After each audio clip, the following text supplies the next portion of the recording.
Good morning বন্ধুরা, কেমন আছো সবাই? আশা করি সবাই ভালো আছো আর আমিও ভালো আছি। এই যে দেখো, ঘুম থেকে উঠে পড়েছি আর আজকে অনেকগুলো জামা কাপড় কাচতে হবে। আর প্রচণ্ড সে আগের মতন গরম পড়ে গেছে। বেশ কয়েকদিন বেশ ওয়েদারটা ঠান্ডা ছিল বৃষ্টির জন্য, আবার সেই আগের মতো গরম পড়ে গেছে। আর গরমের জ্বালায় না আর কিছু ভালো লাগছে না। কালকে রাত্রে কিছুতেই ঘুম হয় না, কি গরম পড়েছে। আর উপরের ঘর তো জানোই কেমন গরম হয়। আর ওই যে স্ট্যান্ড পাখাটা দিয়েছি বাইরের দিকে দিয়েছি, কিন্তু বাইরে থেকে যে একটা ঠান্ডা হাওয়া ভিতর পানে টানবে, সেই ঠান্ডা হাওয়াটা হয়ই না, এত গরম লাগে। আর দুটো পাখা চলে আমাদের, একটা সিলিং পাখা চলে আর এই স্ট্যান্ড পাখাটা চলে। তো সকালবেলা আমি স্ট্যান্ড পাখাটা খুলে সরিয়ে দিলাম, উপরে সিলিং পাখাটা চলছে এখন। আমার গুবলু সোনা ঘুমোচ্ছে আর বড় ছেলে তো স্কুলে চলে গেছে, অনেক সকাল সকালে চলে যায়, 6টার সময় ঘুম থেকে ওঠে, 6:30টার সময় চলে যায়। আর বড় ছেলের কাল থেকে আবার 11:30টার সময় ছুটি করে দিয়েছে। ওদের অনলাইন ক্লাস হচ্ছিল না, বিকেলের দিকটা সন্ধে অবধি, মানে যে কটা ক্লাস স্কুলে হচ্ছিল আর বাদ বাকিগুলো ওই অনলাইনে ক্লাস হচ্ছিল। কিন্তু এই যে নেটওয়ার্কের সমস্যার জন্য না অনলাইন ক্লাসগুলো অনেক বাচ্চারাই করতে পারছিল না, সমস্যা হচ্ছিল। অনেকে হোমওয়ার্ক করতে পারছে না, ক্লাস ওয়ার্কগুলো নিতে পারছিল না। তার জন্য এখন ওই স্কুলেতেই 11:30 অবধি করে ক্লাস হবে, সব সাবজেক্ট একবারে হয়ে যাবে, অনলাইনে আর হবে না। তো তার জন্য বড় ছেলে মুড়ি দিয়ে যেরকম ভিজিয়ে খায়, সকালবেলা তো ভাত করে দিলে খেতে পারবে না ছেলেটা, ওই 6:30টার সময় ভাত খেতে পারবে না, পুরো বমি করে ফেলবে, এমনিতেই খেতে চায় না। 9টার সময় যখন আগে স্কুলে যেত তখনইও মানে ভাত খেতে চাইতো না, ওই শুধু বলতো রুটি করে দাও, রুটি খাবো। তারপর 6:30টায় তো খাবেই না আরও। তার জন্য ওই মুড়িটুক ভিজিয়ে খেয়ে যায়, জল দিয়ে মুড়িটা ভিজিয়ে খেয়ে যায়। আর এখন থেকে টিফিন দিতে হচ্ছে, আর অত সকালে টিফিন আমি বানাতে পারবো না জানো। অত ভোরবেলা উঠে তার উপরে আবার গুবলু সোনা কাঁদে, সে মানে আমার কোল ছাড়ে না। সকাল সকাল যদি আমাকে না দেখতে পায় ভোরবেলা, তাহলে হয়ে গেল, আর মানে কোনো কাজই করতে দেবে না। তাই টিফিনটা বানাতে সময় পায় না, 6:30টার সময় উঠে টিফিন বানানো অসম্ভব।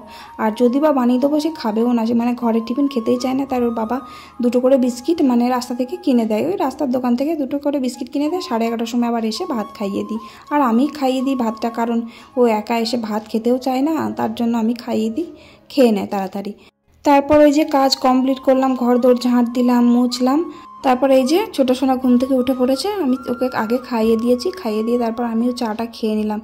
আর আজকে অনেকটাই বেলা হয়ে গেছে, ওই যে বললাম না শরীরটা খুব একটা ভালো যাচ্ছে না, শরীরটাও ভালো যাচ্ছে না, আর মন মেজাজও খুব একটা ভালো নেই। আর তার জন্য কাজেও এনার্জি পাচ্ছি না, আর কিছু ভালোও লাগছে না। আমার সত্যি বলছি, ভিডিও করতেও খুব একটা ভালো লাগছে না, কি করব, না করলেই নয়, এরকম ওর জন্য ভিডিওটা করতে হচ্ছে। আর বেশ কদিন ঠান্ডা ঠান্ডা ওয়েদার হয়েছিল, বেশ ভিডিওটা এডিট করতে তারপরে ভয়েস দিতে কোনো অসুবিধা হচ্ছিল না। আবার সে আগের মতো গরম পড়ে গেছে, ভয়েস দিতে পারছি না, ঘরের দরজা জানলা বন্ধ করলে না দম আটকে আসছে পুরো।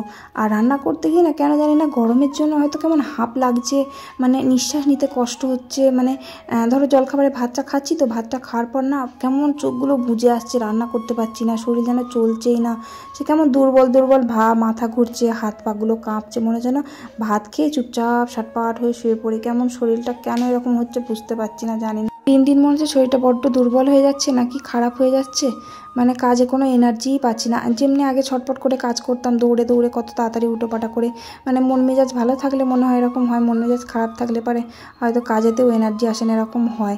আর গরমের জন্য আর ভালো লাগছে না, আর প্রত্যেক দিন সে একই রান্না, একঘেয়ে, মানে জীবনটা যেন একঘেয়ে হয়ে গেছে। এই রোজ রোজ সে একবারে এত দেরি হয় রান্না করতে, আর ভালো লাগে না। এই সকাল সকাল যে ঘুম থেকে উঠবো, উঠে তাড়াতাড়ি ভাত বসাবো, সে বেলা 1টাই বাজবে রান্না করতে। ওই জন্য মানে সারা শরীরের মানে এনার্জি আমার শেষ হয়ে যায়, পুরো খতম ওই রান্না করতে করতে। 1 তরকারি ভাত কেউ খাবে না, 2 তরকারি ভাতও কেউ খাবে না, 3 তরকারি ভাত তাও কেউ খাবে না। খুচকুচানি এত রান্না করতে করতে শরীরের এনার্জি পুরো খতম। আর কেমন যেন শরীর দুর্বল লাগছে, আর ভালো লাগছে না আমার রান্না করতে, মনে হচ্ছে রান্না বান্না ছেড়ে দিয়ে কোথাও চলে যায়, এত বিরক্ত লেগে যাচ্ছে, সত্যি করে বলে বোঝাতে পারবো না তোমাদের। এই যে দেখো ভাত বসাতে এলাম, মানে এত হাঁপ লাগছে আমি জানি না, উনুনের পাড়ে থাকতে থাকতে প্রচণ্ড হাঁপ লেগে যাচ্ছে আমার। ভাতটা বসালাম, আজকেও জানি না আমি কত কি রান্না হবে। আর কালকে ওই যে পাট শাক নিয়ে এসেছিলো, ওই পাট শাকগুলো মা বেঁচে রেখেছিল, কালকে পাট শাক তো হবেই। পাট শাকটা বেশ ভালোই লাগে খেতে, পাট শাকের 2 রকম হবে, কারণ ভাজা আমি খাই আর ঝোলটা সবাই খাই। ভাজা করবো আমার জন্য কয়েকটা, আর ঝোল হবে ওনাদের জন্য, সবার জন্য। তো ভাতটা তো আপাতত বসিয়ে দিলাম। আর আজকে এই যে 2টো বেগুন ভাজবো জলখাবারে খাওয়ার জন্য। আমাদের বাড়িতে জানোই তো, জলখাবার খাওয়ার জন্য একটু কিছু না হলে কেউ ভালোই লাগে না, কারোরই ভাত খেতে ভালো লাগে না। শুধু একমাত্র আমার বরই শুধু আলু সিদ্ধ ভাত খেতে ভালোবাসে। আলু সিদ্ধ ভাত, ঘি, ফেনে ফেনে ভাত, ওটা মানে ছোটোবেলাকার ওর প্রিয় খাবার, আর কিছু লাগে না। আর আমাদের ওই জল খাবারে মানে আলু ভাতে দেখলেই আমার মাথা গরম হয়ে যায়। শুধু আলু সিদ্ধ ভাত মোটেই খেতে ভালো লাগে না। কোনো একটা ভাজা হোক, একটা তরকারি বা একটা চচ্চড়ি খেতে খুব ভালো লাগে। তাই ভাবলাম বেগুনগুলো এনেছে, অনেক দিন আগেই বেগুন এনেছে, আর এখন গরমকালে বেগুন না ভালো না, মানে কচি কিন্তু তাও পোকা লাগা, আবার দরকুচি, কেমন শক্ত শক্ত ভাব। তো বেগুনগুলো কি বলতো একটু চচ্চড়ি হলে দেওয়া যায়। এবার বেগুন আবার এখন পোড়া খেলে ভালো লাগে না, কেমন গরম পড়ে গেছে তো, গরমে বেগুন পোড়া খাওয়া যায় না, টক টক লাগে, আর কেউ খাবেও না তাছাড়া বাড়িতে। আর এই যে তিনটে লাউ এনেছিল, তার মধ্যে এটা লাস্ট লাউ। তো এই লাউটা সব থেকে পাকা, আর আগের যে লাউগুলো ছিল সেগুলো বেশ ভালোই কচি ছিল। দুদিন খেলাম, একদিন কলাই ডাল ভেজে, একদিন ছোলা দিয়ে খেলাম, বেশ ভালোই লাগছিল। আজকে ভাবছি পাকা লাউটা বাদ দিয়ে যেটুকু মানে পাওয়া যায়, বীজগুলো তো খুবই পাকা, একদম নেওয়াই যাবে না। তাই ভাবছি যে লাউগুলো দিয়ে না মুসুর ডাল করব একটু। আর মুসুর ডাল লাউ দিয়ে অনেকদিন খাওয়াও হয়নি, বেশ ভালোই লাগে খেতে। তো লাউ দিয়ে মুসুর ডাল করব, কিন্তু নিচে এই উনুনে করব না, ওই প্রেশার কুকারে উপরে গ্যাসে করে নেবো, রান্না বান্না হয়ে যাক, তারপরে উপরে নিয়ে চলে যাব, একটু মশলা ফসলা বেটে নিয়ে একবারে চলে গিয়ে ওখানে প্রেশার কুকারে বসিয়ে দেবো, একবারে মশলা ফোড়ন টোড়ন দিয়ে বসিয়ে দেবো। তো যাই হোক, তারপরে ভাতও হয়ে গেছে, ভাতটা ওই যে ফ্যানে ভাত তুলে দিলাম আমার বরের, দিয়ে ফ্যানটা ঝরিয়ে দিলাম। আর বেগুনটা ভাজবো, গোল গোল করে কাটলাম আজকে বেগুনটা। আমার বর ওই গোল গোল করে বেগুন ভাজা খেতে খুব ভালোবাসে। প্রথম জানো, আমার বিয়ে প্রথম যখন আমার বাপের বাড়িতে আমার বর যেত, তখন মা বড় বড় বেগুন কিনে নিয়ে এসে এরকম গোল গোল করে ভেজে দিত। তো আমার বর খুব ভালোবাসতো খেতে এই গোল গোল বেগুন ভাজা, এখনও ভালোবাসে খেতে, মানে একটুখানি পাতলা পাতলা করে কাটলে ওর খুব ভালো লাগে। আর যেভাবে আমরা বেগুন ভাজা খাই সেভাবে ভাজলে নাকি মানে সেদ্ধ হয় না, ভেতরটা ভালো হয় না।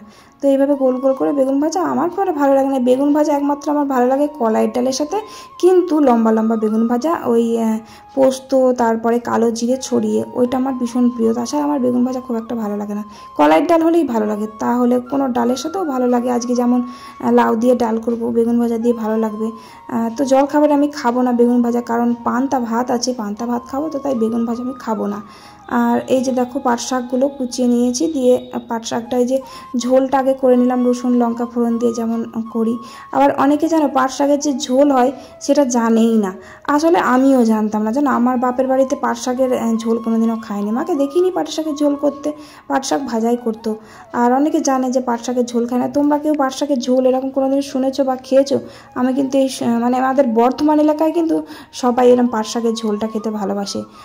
তো আমাদের বাড়িতে সবাই ভালোই বাসে। আর পাট শাকের ঝোল করলাম একটু সবার জন্য, আর এই যে ভাজা যেরকম কাল করেছিলাম, আগের দিন করেছিলাম, তো পাট শাক ভাজা করলাম। ভাজাটা আবার জেঠু খায় একটু আধটু, জেঠু মানে ঝোল করেছি দুদিন, দিয়ে জেঠু বলছে ভালো লাগছে না, ঝোল খাবো না, আমার জন্য ভাজা করবা, কালকে রাত্রে বলছিল।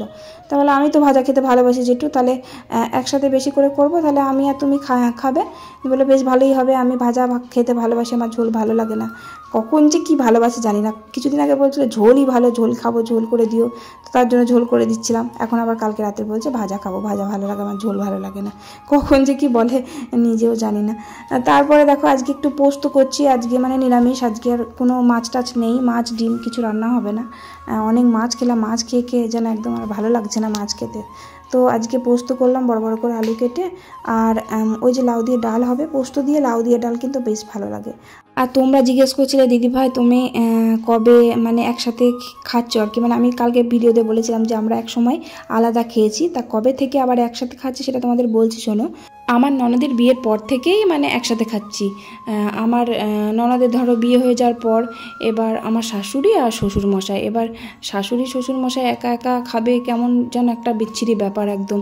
আর এমনিতেও আমি আলাদা হতে কখনোই চাইনি। আমার বড় মশাইয়ের সাথে আমার শ্বশুর মশাইয়ের ঝগড়া হয়েছিল, তাই ওরা মানে বাপ বেটায় ঝগড়া করে আলাদা হয়েছিল। ওসব আলাদা টালাদা আমার মোটেই ভালো লাগে না। একসাথে খাবো, একসাথে সবাইকেই সব বিপদে আপদে সবাইকেই প্রয়োজন। যেমন আমার বিপদে আপদে মাকে প্রয়োজন, তেমন মায়ের সুবিধা অসুবিধা বিপদে আপদে কিন্তু অবশ্যই আমিই করব। তবে আমরা আলাদা হয়েছিলাম ঠিকই, আলাদা হয়ে গেলেও কিন্তু আমি মায়ের কাছে বসে ভাত খেতাম, তরকারি খেতাম, তেমনি আমার কিছু রান্না হলে আমি মাকে দিতাম, যেমন আমার ননদ ছিল ননদকে একটু দিতাম, এরকম আর কি। মানে কেউ বলবে না যে আমরা আলাদা খেতাম, মানে সব কিছুই এক জায়গায়, শুধুমাত্র রান্নাটা আমি আলাদা করতাম, আমাদের রান্নাটা শুধু আলাদা হতো। আর মা আলাদা, যে আমি যে রান্নাঘরে এখন রান্না করি সেই রান্নাঘরে মা রান্না করতো, আর আমি গ্যাসে রান্না করতাম, তা না হলে উনুনে রান্না করতাম। আমি বেশিরভাগ দিনই উনুনে রান্না করেছি। তারপরে আবার ওই গুবলু সোনা পেটে আসার পর অসুস্থ হয়ে গেছিলাম প্রচণ্ড হারে, তখন ওই গ্যাসে রান্না করতাম, তখন আর উনুনে রান্না করতে পারতাম না। পারতাম মানে আমার যখন 9 মাস তখনও কিন্তু আমি উনুনে রান্না করেছি। আর আমার ঘর থেকে রান্নাঘরটা আমার অনেকটাই দূরে ছিল, তখন কিন্তু ওপরে থাকতাম না, নিচের ঘরে থাকতাম। ওপরে আছি কতদিন হলো বলো তো, এই 1.5 বছর মতন হলো উপরে এসেছি। তার আগে কিন্তু নিচেই ছিলাম। আর নিচেতে বড্ড সুবিধে ছিল, আমারও সুবিধে ছিল কাজের আর আমার শাশুড়ি মায়ের। এই যে এখন আমি উপরে এসে গেছি, উপরে কতগুলো ঘর আমাকে ঝাঁট দিয়ে পরিষ্কার করতে হচ্ছে। আর যে নোংরা করে রাখাও যাবে না, আমরা উপরে যেহেতু থাকছি, ছেলে দুটো আছে, ঘর দূর নোংরা হচ্ছে, ঘর তো পরিষ্কার করতেই হবে। আর যদি নিচের ঘরে থাকতাম, ওই কটা ঘর, সব কটা ঘর আমি ঝাঁট দিয়ে পরিষ্কার করে ফেলতে পারতাম, তাহলে মায়েরও খাটনিটা কমতো আর অবশ্য করে আমার খাটনিটা অনেক কমতো। কি করার, আর কিছু করার নাই। আর তারপরে এই যে দেখো রান্না বান্না সেরেও কাজের কোনো মানে শেষ নাই। রান্নাঘর পরিষ্কার করলাম, কড়াইটা মাজলাম, মেজে উপরে এলাম। আমার ননদিনী মানে কাকা শ্বশুরের মেয়ে, ও এক গাদা সেলাই নিয়ে এসেছে। সেলাই নিয়ে এসেছে বলতে 3-4 দিন হয়ে গেল আমাকে দিয়েছে সেলাই করতে, আমার আর সময়ই হচ্ছে না। তাই রাগ করছে যে বৌদি তুমি সেলাই করে দিচ্ছ না, আমি কবে পরবো জামাগুলো। সব নতুন জামা ওর বাবা কিনে এনে দিয়েছে, এবার যা রোগা ও, এবার ওর গায়ে ওর হয় না কোনো জামা, তাই জন্য ভালো করে খাটিয়ে দিতে হচ্ছে। তাই অনেকগুলো জামা প্যান্ট আছে, তাই জন্য সেলাই করে দিচ্ছি। একটু টাইম ছিল বলেই সেলাইটা করে দিচ্ছি, কারণ দেরি হয়ে গেলে হয়তো আজকেও মেশিনে বসতে পারতাম না। তাড়াতাড়ি রান্না হয়ে গেল, ওই 11:30টার দিকে রান্না হয়ে গেছে। তারপর আমি ওকে বললাম যে চল উপরে মাপটা দিয়ে দিবি, আমি সব সেলাইগুলো কমপ্লিট করে দিই, তা না হলে বিকেলের দিকে আমি একদমই সময় পাই না। আর কালকে সন্ধ্যেবেলা এসেছিল, কালকে সন্ধ্যেবেলা আমি একটুও সময় পাইনি যে বসে সেলাইটা করে দেবো। ওই জামা প্যান্টের ধারগুলো সেলাই করতে বেশিক্ষণ সময় লাগে না, যদি বালিশের ওয়ার কোনো কিছু সেলাই করতে মানে ওগুলোতে একটু টাইম লাগে। আর যা প্রচণ্ড গরম পড়ে গেছে, আবার আগের মতো আর ভালো লাগছে না মেশিনে বসতে। খাটাখাটনি করার পর আবার মেশিনে বসা মানে অসম্ভব আমার কাছে। আর বিকেলবেলাটা মানে অনেক কাজ করি জানো, বিকেলবেলার মধ্যে যে বসে বসে ফোনের মধ্যে, কিন্তু ফোনেতেই তো অনেক কিছু কাজ করতে হয়, এডিটের কাজ, তারপরে ভয়েস দেওয়া, ট্যাগ, হ্যান ত্যান, কম জিনিস আছে। ভিডিও ছাড়ার পেছনে কত কিছু যে খাটুনি আছে তার ঠিক নেই, সে বলে বোঝাতে পারবো না। যে ভিডিও করে তারাই খুব ভালো করে জানে। তো যাই হোক, তারপরে সেলাই টেলাই করে আমি চান করে গুবলু সোনাকে খাইয়ে দিয়েছি। ও নিয়ে এখন ঘুমোয়নি, খাইয়ে দিয়েছি, সকালের দিকটা ঘুমিয়েছিল বলে আর ঘুমোয়নি। আর এই যে দেখো বড্ড মনটা টক টক চাইছিল, টক করলাম একটু বড়ার। আর ওই যে ডালটা করেছি উপরে প্রেশার কুকারেই করলাম, বললাম না প্রেশার কুকারে ডালটা করে নেব। কি সুন্দর লাগে যেন ওই ডালটা, ওই লাউ দিয়ে। তারপরে আর ওই যে ছিল ক্যাপসিকাম আর বিনস ছিল কয়েকটা, দেখছি পচে যাচ্ছে। আবার ফ্রিজের মধ্যে রেখে দিলেও সবজিগুলো পচে যায় কেন কে জানে, বিশেষ করে ক্যাপসিকামটা থাকে না দেখি, ক্যাপসিকামটা পচে যাচ্ছে। দিয়ে আমি কি করব, নষ্ট হয়ে যাবে, অর্ধেকগুলো ফেলা গেল, তাই ভাবলাম ডালের মধ্যে দিয়ে দিই, খাওয়া হয়ে যাবে। তাই প্রেশার কুকারে একবারে দিয়ে ভেজে নিয়ে মশলা দিয়ে কষিয়ে একদম ডাল মাছ দিয়ে বসিয়ে দিয়েছি, একদম ফোড়ন দিয়ে বসিয়ে দিয়েছিলাম। এই যে দেখো বড় ছেলে স্কুল থেকে বাড়ি এসেছে আর বড্ড খিদে পেয়ে গেছে। আমি বললাম তাহলে আমি খাইয়ে দিই তাড়াতাড়ি করে। ও আবার সে মানে এমন বিচ্ছিরি খাওয়া, ওর পাট শাকের ঝোল দিয়ে খাবে, তো একদম সব ভাতের মধ্যে মাখাবে। কেটে কেটে সুন্দর করে আমি পাট শাক দিয়ে মাখিয়ে দিলাম ভাত কটা। তারপরে ও ভাত কটা সুন্দর করে নিজে হাতে খেলো, কিছুতেই আমার হাতে খাবে না। অন্য সময় যখন মানে মোবাইল দেখতে ব্যস্ত থাকবে তখন বলবো মা খাইয়ে দাও না, ভালো মা খাইয়ে দাও না। আর আজকে আমি খাওয়াতে গেলাম, কিছুতেই খেলো না। আর বলো না জানো, ওই যে ন্যাড়া করে দিয়েছি না, মানে ন্যাড়াও না, চুলগুলো একটু মেশিনের দ্বারা কেটে দিয়েছে ওর বাবা। এবার ধরো বড় হয়েছে তো ওরকম করে কেটেছে। যে স্কুলে গিয়ে সব বন্ধুগুলো এত রাগাচ্ছে, কেন ওরকম করে আমি ভেবে পাই না। মানে এইটুকু ছেলে যদি এখন র্যাগিং করতে থাকে, বড় হয়ে কী করবে আমি সেটাই ভেবে পাই না। এরকম কেন করে আমি বুঝতে পারি না। মানে আমার ছেলে একটু লাজুকে, তো কিছু বলতেও পারে না, কেউ কিছু মানে কাউকে কিছু বলতে পারে না। এত লাজুকে যে ম্যামকে গিয়ে বলবে সেটাও ওর বলার ক্ষমতা নেই, মানে ভীতুও আছে কিছুটা। তো সবাই ওরকম রাগাচ্ছে, দিয়ে বাড়ি এসে প্রত্যেক দিন কাঁদছে জানো, প্রত্যেকটা দিন বাড়ি আসে, দিয়ে বাড়ি এসে বলছে আমি স্কুলে যাব না, হ্যান ত্যান, সে রাগ করে ভাত খেতে চাইছে না, এরকম ব্যাপার। আমার ভালো লাগছে না জানো, ছেলেটা কেউ ওরকম যদি কেউ কিছু বলে ভালো লাগে বলো তো? তাও আমি ওকে বলছি যে বাচ্চা ছেলে সব, তোরা বন্ধুদের মধ্যে ইয়ার্কি আড্ডা থাকতেই পারে, ওরা বলেছে তো কী হয়েছে, বলছে না মেয়ে আছে, মেয়েদের সামনে কেন বলবে। এবার একটু বাচ্চা হলে কী হবে, একটু তো ইনসাল্ট ফিল হয় যে না ওদের সামনে, মেয়েদের সামনে বারবার ওরকম বলছে একটা কথা, আর মেয়েরাও দেখছে আর হাসছে, দিয়ে খুব রেগে যাচ্ছে। আর ওর বাবাও তো এমনি, এরকম করে কেউ চুল কেটে দেয় বলো তো, এবার পছন্দ করে না ছেলে যে জিনিসটা, সেই জিনিসটা করার কি দরকার বলো দেখিনি।